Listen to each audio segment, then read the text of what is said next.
আমার তো মালিক নাই।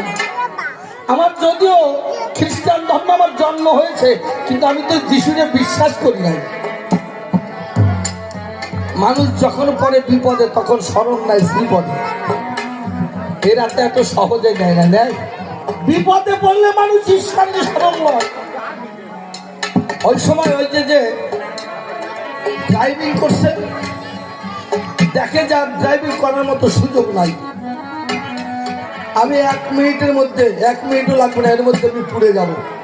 চোখ দুটি শুধু বন্ধ করলেন, ওই ড্রাইভিংটা ছেড়ে কান দিয়ে বললেন, হে বিশ্ব, নাম কবে কি সে তো কেউ চেনে না, কেউ জানে নাই। বলছে, হে সৃষ্টিকর্তা, বিশ্ব স্রষ্টা, যদি আমাকে সৃষ্টিকর্তা করার কোনো মালিক থেকে থাকো, আমাকে রক্ষা করো, আমি আত্মসমর্পণ করলাম। এই আত্মসমর্পণ